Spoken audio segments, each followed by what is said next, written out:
प्रयागराज की central Nelly jail से रिहा हुए भारतीय जनता पार्टी के पूर्व विधायक उदय भान करवरिया की क्या भारतीय जनता पार्टी फूलपुर चुनाव में कोई उपयोगिता देख रही है, ये सवाल सियासी गलियारों में चर्चा का विषय बना हुआ है। उदय भान करवरिया सेंट्रल नैनी जेल से रिहा होने के बाद आज अपने पैतृक गांव कौशाम्बी के चकनारा पहुंचे, जहां उन्होंने अपने पिता भुक्खल महाराज उर्फ वशिष्ठ नारायण करवरिया की मूर्ति में माल्यार्पण किया। उदय भान करवरिया ने वहां मौजूद भारतीय जनता पार्टी के कार्यकर्ताओं व दूसरी पार्टी के अपने समर्थकों के साथ भी बातचीत की है। महत्वपूर्ण बात यह है कि उदय भान करवरिया से जो लोग मिलने कौशाम्बी आए, उनमें भाजपा के अलावा दूसरी पार्टी के कार्यकर्ता भी थे और इसके अलावा दूसरी जातियों से जुड़े लोग भी थे।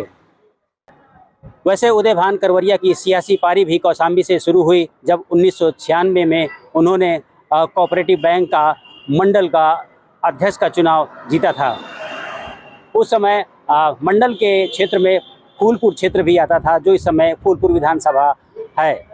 यही वजह है कि सियासी जानकार यह भी कह रहे हैं कि फूलपुर विधानसभा के उपचुनाव के पहले उदय भान की करवरिया की रिहाई के कुछ न कुछ फायदे भारतीय जनता पार्टी को हो सकते हैं।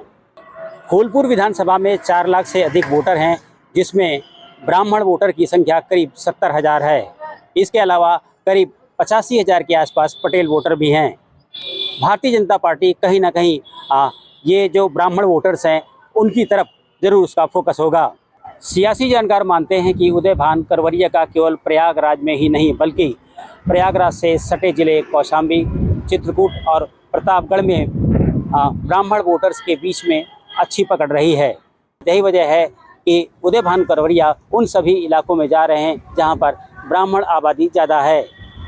इसके अलावा एक और बात जो करवरिया परिवार को फूलपुर से जोड़ती है, वो है उदय भान के भाई कपिल मुन करवरिया का फूलपुर लोकसभा क्षेत्र से निर्वाचित होना। कपिल मुन करवरिया बसपा से यहाँ के सांसद रह चुके हैं, जिसकी वजह से उस इलाके में उनका भी अच्छा प्रभाव माना जा रहा है। इस तरह फूलपुर विधानसभा उपचुनाव में उदय भान करवरिया की भूमिका कहीं न कहीं ब्राह्मण वोटर्स को लामबंद करने की हो सकती है, जिसे लेकर आज से ही उदय भान करवरिया ने अलग अलग जगह अपनी गतिविधियां शुरू कर दी हैं। शायद यही वजह है कि जेल से रिहाई के बाद उदय भान करवरिया अपने उन इलाकों में पार्टी कार्यकर्ताओं और समर्थकों से मिल रहे हैं जहां पर ब्राह्मण वोटर्स अधिक हैं और उनका असर भी ज़्यादा है। कौशाम्बी भी उनमें एक है और प्रयागराज की फूलपुर विधानसभा भी उसमें एक कही जाती है। इन्हीं सब गतिविधियों को लेकर माना जा रहा है कि उदय भान करवरिया का फूलपुर विधानसभा उपचुनाव में किसी न किसी तरीके से भारतीय जनता पार्टी मदद ले सकती है। Dinesh Singh, TV9 UP, Prayagraj.